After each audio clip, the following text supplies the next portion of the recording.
All right, guys, get ready for something tasty because this is probably one of my most requested recipes on Instagram, and it's my bison meatballs. I also make them into bison burgers, and it's a way to cut out the breading, make them super tasty, and get some vegetables in there too. So I'm going to show you how to make it.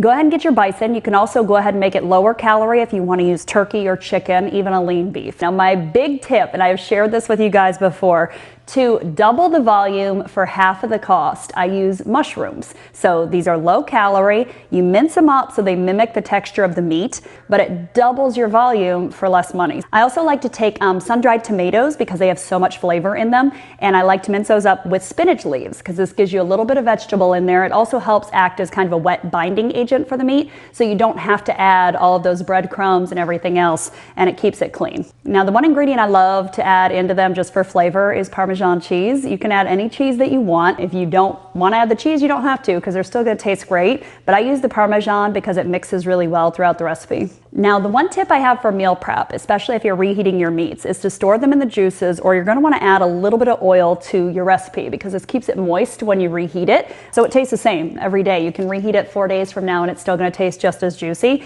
I'm going to use white truffle oil because I love the flavor and I think it adds a little bit to this. You can go ahead and use olive oil or avocado oil as well, but we're just going to drizzle that on top. Now for seasonings, I like to use garlic salt because I use it in everything, but garlic salt, clean, just put it in there. You can always add a little bit of pepper. Pepper actually helps you absorb a lot of the nutrients in your food, so it is good to add it into your recipes.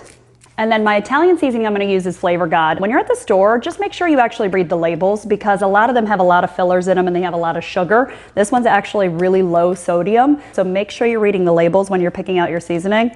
And this is where the work comes in. So we're going to mix this all together and then we're going to make these into little meatballs. And size-wise for these, they're going to end up being about 2 ounces a piece. I don't really measure them, but if you are trying to meal prep, you can go ahead and set a food scale and measure out 1 so you can at least get close to whatever size you need.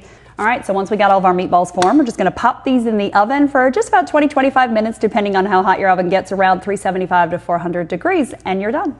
So there it is. It's my easy recipe with my bison meatballs. I hope you guys love it. This is one of my family favorites. So if you do, make sure you subscribe, make sure you share, and share some of your tips with me as well. What else do you want me to make? Go ahead and tell me in the comments below, but right now it is time to eat. Thanks, guys.